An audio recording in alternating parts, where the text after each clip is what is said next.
Wa sunanuhu, dan adapun sunnah mandi. Ya, sunnah mandi. Ail ghusli, yaitu mandi. Nah, ini sunnah mandi junub. Jangan itu beda ya antara sunnah mandi dengan mandi sunnah.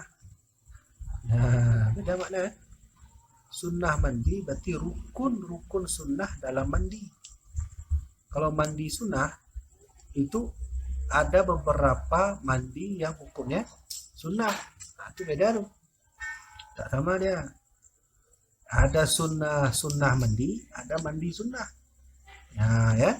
Nah, ini sekarang kita membahas tentang rukun sunnah mandi dalam mandi junub.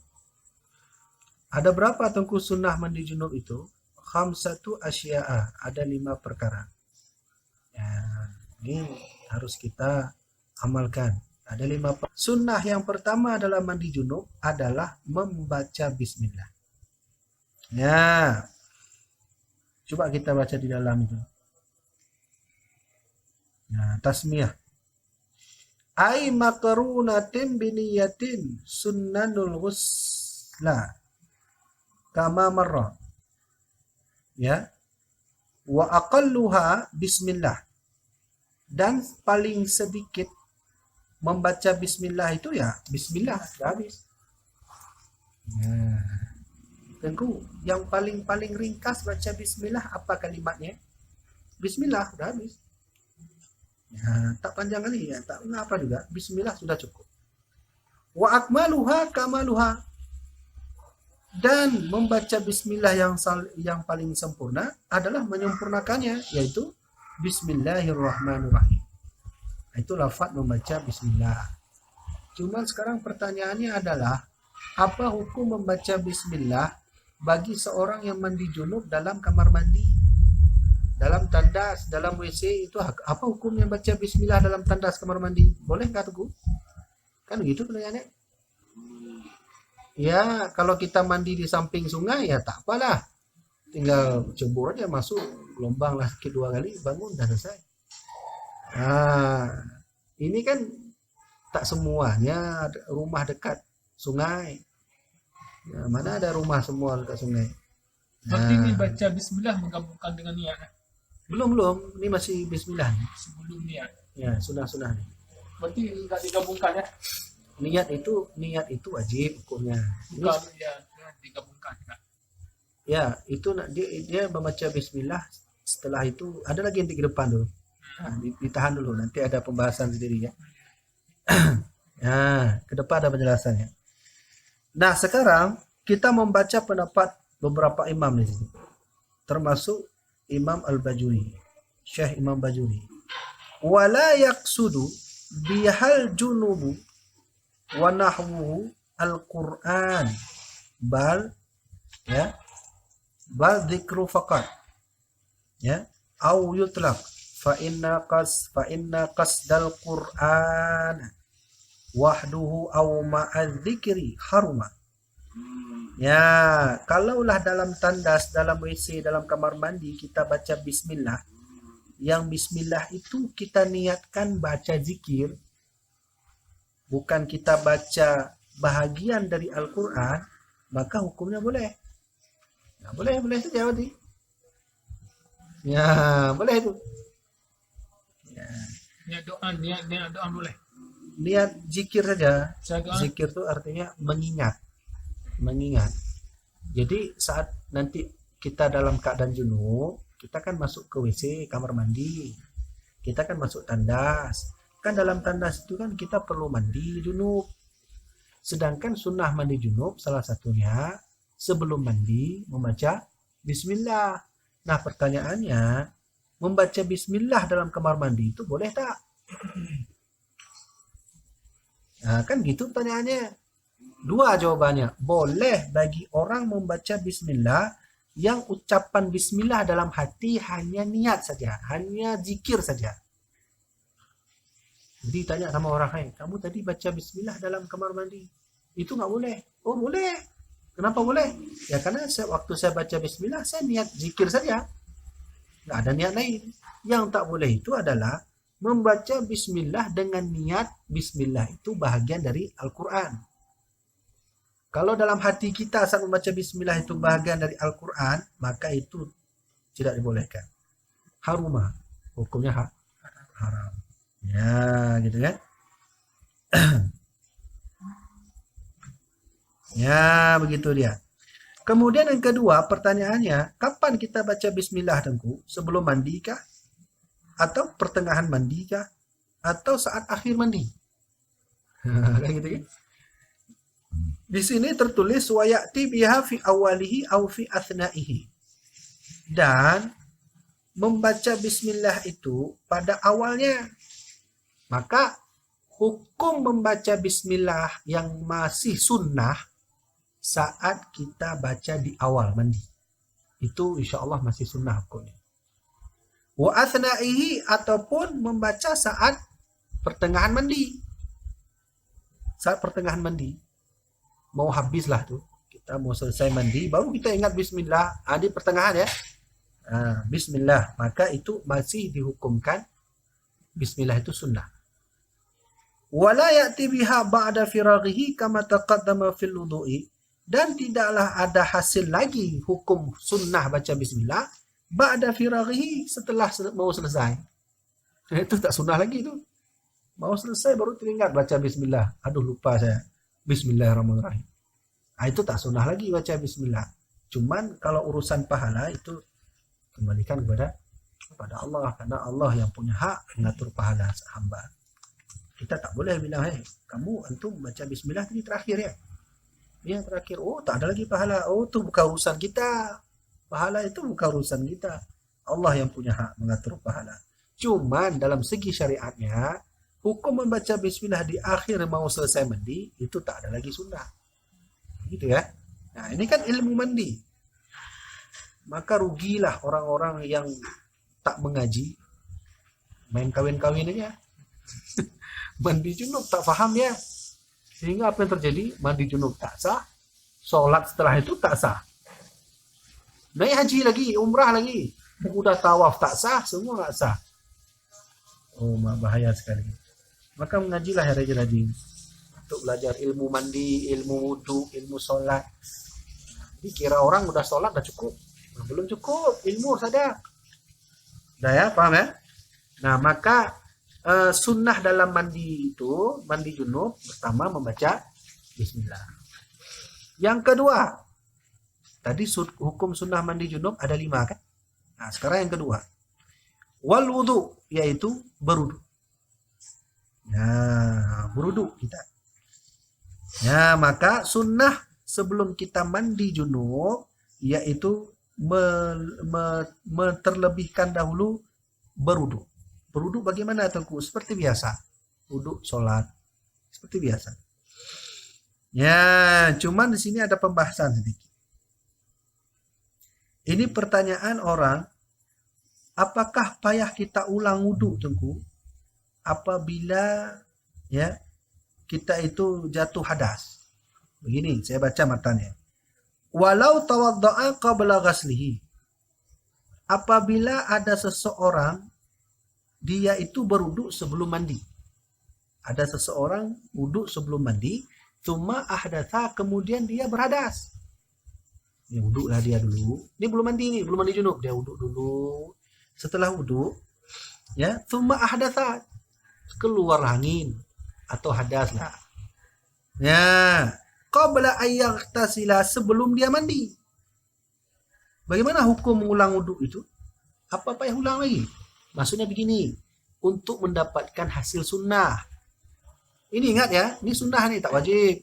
Nggak berwudu, mandi pun boleh. Cuma kita sekarang bahas yang sunnahnya. Nggak pakai bismillah pun boleh mandi terus. Nggak pakai wudu pun boleh mandi saja terus. Nah, sekarang kita ingin mendapat pahala ekstra dari Allah. Kan? Nah, sudah. Apakah Tengku begini? Setelah saya berwudu, keluarlah kentut. Udah keluar kentut. Saya mau mandi nih. Apa perlu ambil lagi air sembahyang enggak? Biar dapat nilai sunnah lagi. Sunnah wudunya. Kan begitu pertanyaannya. Nah, maka ada 2 pendapat ulama di sini. Yang pertama pendapat Imam Ramli. Apa kata beliau? Lam yahtaj ila i'adatihi. Tidak payah mengulang walau sudah hadas keluar. Maka Allah sudah memberikan pahala sunnah. Itu menurut pendapat Imam Ramli. Contoh, saya mau mandi junub nih. Udahlah wudhu dulu, setelah wudhu, ya, mau masuk ke tanda sudah keluar kentut. Oh, udah keluar kentut nih. Gimana caranya? Apa payah ulang lagi? Menurut Imam Ramli tak payah ulang.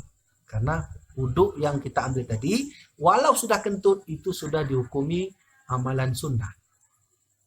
Berarti pahala sudah ada. Nah, kemudian menurut pendapat Imam Ibnu Hajar, tatlubu i'adatuhu. Kalau menurut Imam Ibnu Hajar, wajib mengulang.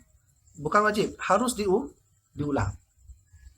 Berarti setelah wudhu, keluarlah kentut. Mau mandi, keluar kentut. Nah, menurut Imam Ibnu Hajar, harus balik lagi ambil wudhu lagi.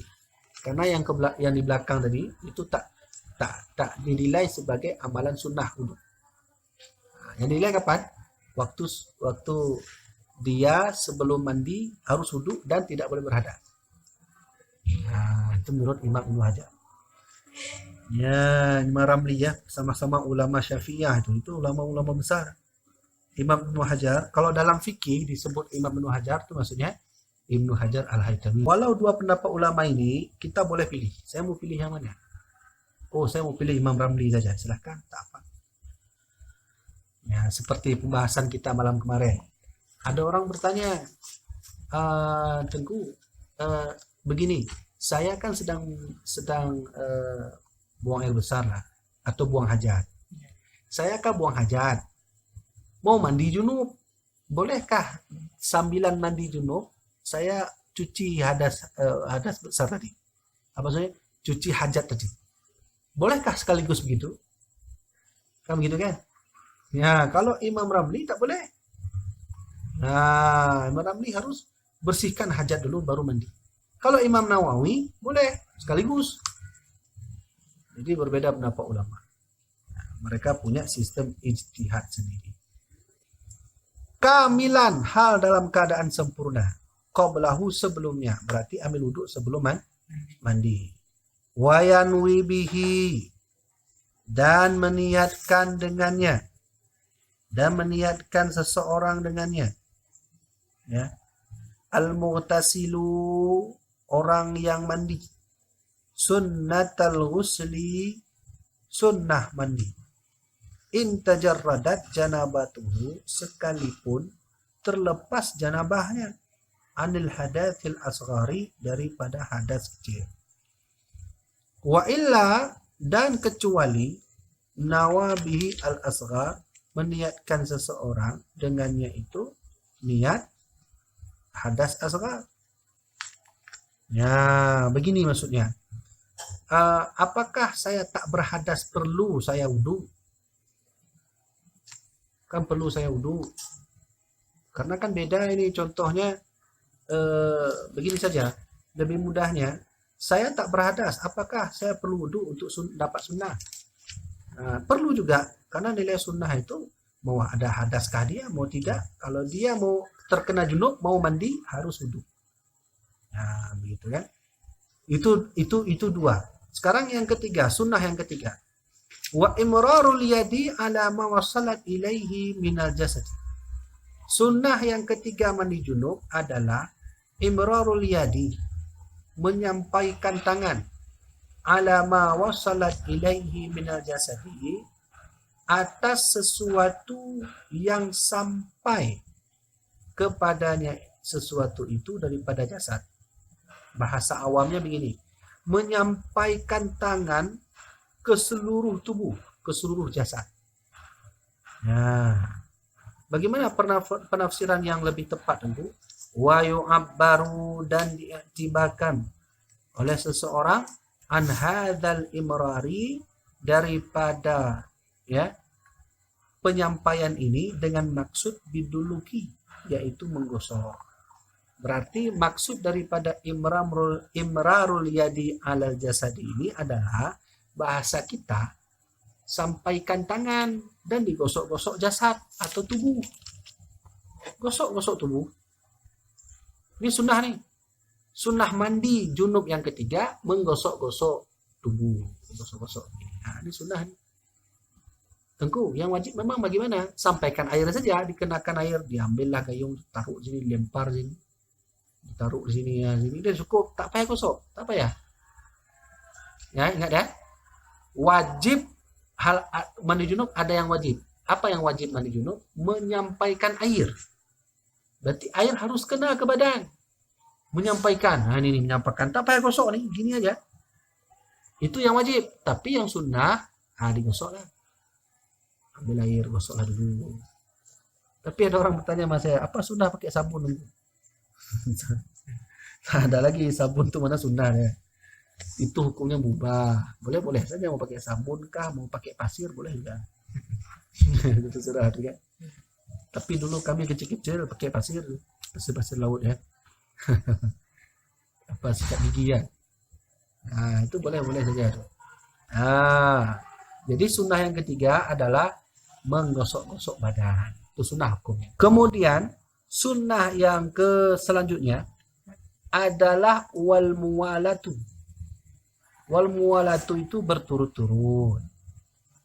Ya, wasabaqa ma'naha, dan maknanya yang tertinggal itu fil wudu'i, ada pada pembahasan wudu. Ya, berarti berturut-turut. Sunnah hukumnya. Tadi dimulai dari mana? Bismillah dulu. Kemudian wudu. Barulah kita mandi ya. Nah, disinilah saya mau jawab pertanyaan si Wandi. Apakah wudu dulu Tengku baru mandi, atau mandi baru wudu? Atau bismillah baru mandi, atau mandi baru bismillah? Nah, itu terserah, kapan aja bisa. Tapi lebih sunnah lagi wal muwalatu. Berturut-turut ya.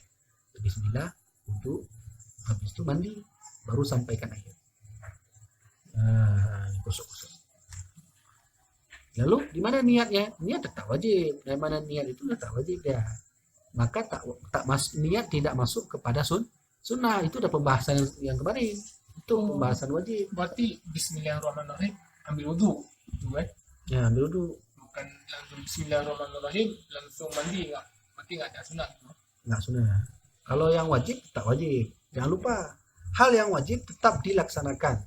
Misalnya kita ucapkan Bismillah aja tapi enggak ada wudu, langsung mandi, itu dihitung juga sunnah. Ya. Ucapan aja satu tapi enggak dapat ada wudu kan? Nggak dapat lah. Sunnah tasmiyah aja. Sunnah wudu tak dapat lagi. Itu di dalam tuh atau di luar pintu ya? Atau di dalam? Enggak, ini dalam terus. Dalam boleh. Asal baca bismillah tadi, ingat. Niatnya bukan membacanya, niat bukan dalam Al-Quran bismillah itu. Niat zikir saja. Itu sama seperti perempuan haid. Lalu dia itu hafidah. Bagaimana Tengku? Boleh saja dia lafadzkan Quran apabila dia tak meniatkan baca ayat Quran itu dengan Al-Quran. Dia ingat-ingat biasa aja. Tahu kan? Nah, coba nanti tanya lah, tahu ya. Sudah. Nah, kemudian yang terakhir, yang kelima. Ya, yang kelima sunnah mandi junub. Wa taqdimul yumna min syiqaihi 'ala al-yusra. Mendahulukan yang kanan. Min syiqaihi, daripada yang terbelah. Yang terbelah yang kanan kan banyak tubuh yang terbelah. Yang terbelah ini yang terhimpit, dia itu tertutup. Ya, ketiak lah. Ketiak kan termasuk syiqqah namanya. Syiqqun. Ya, ini dia terbelah ini. Ini perlu sampaikan air nih. Apalagi yang sebelah kanan. Terbelah seperti ini. Ya, terbelah dia ini. Terbelah itu bukan terbelah makna lain. Saya katakan yang terlipat-lipat. Ada anggota tubuh kita yang terlipat seperti ketiak. Ini itu perlu sampaikan air. Ya, sampaikan air wajib. Ingat ya. Tapi sunnah digosok-gosok. Alal yusra, kemudian sebelah kiri. Sampai berarti begini. Dahulukan yang kanan dulu, baru yang sebelah kiri. Sekarang kita baca sedikit. Ini yang jarang orang tahu. Bagaimana caranya mandi Tengku? Ada orang mandi langsung sekujur tubuh terus selesai. Oh, itu namanya wajib, tak ada pahala sunnah dia. Lalu bagaimana yang dimaksud dengan sebelah kanan, sebelah kiri? Bagaimana cara menggosoknya? Bagaimana mulainya? Ah, ini tak tahu orang. Banyak yang tak tahu. Ini kita bahas sunnah ya. Nah, mungkin Wahabi pun tak tahu. Nah, coba lihat baik-baik. Saya ajarkan. Di sini sudah diajarkan oleh Syekh Imam Majuri ya. Nah, fayafidul ma, dan sampaikan air ala syiqqihil aiman, atas kulit-kulit yang terlipat sebelah kanan. Sampaikan air. Nah, min quddamin, dari yang depan, wa min khalfin, dan ke belakang. Berarti cara mandi junub yang sunnah adalah sampaikan air dulu baru digosok. Kan gini kan? Nah, duluan yang kanan dulu. Nah, ini tubuh sebelah kanan nih ya. Nah, kanan dulu, gosok nih ke belakang sampai ke kaki. Ya, ingat, ini depan dulu. Ini depan nih. Ini disebut dengan kudamun. Nah, ini dia nih, sorry. Summa alal aisar. Ya, wa min khalfin. Setelah itu baru ke belakang. Ya, udah gosok-gosok depan dari muka ke tangan depan ini sampai ke kaki, baru min khalfin, belakang. Baru mulai belakang. Dah, alal aisar min quddamin wa min khalfin. Kemudian baru mulai sebelah kiri. Yang depan dulu sebelah kiri. Gosok terus ini telinga sebelah sini. Baru ini sunnah ya, bukan wajib nih. Nah, baru nih lipat-lipat sebelah.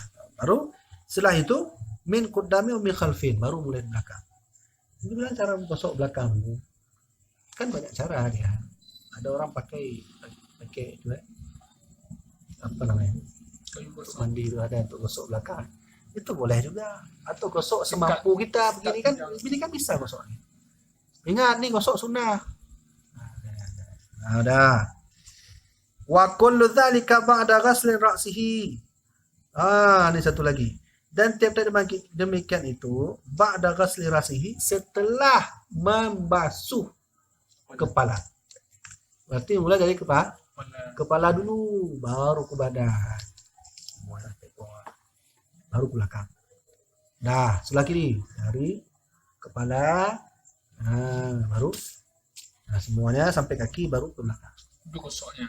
Nah, gosoknya sampaikan air lah boleh juga. Ini bukan gosok nih, sampaikan air boleh.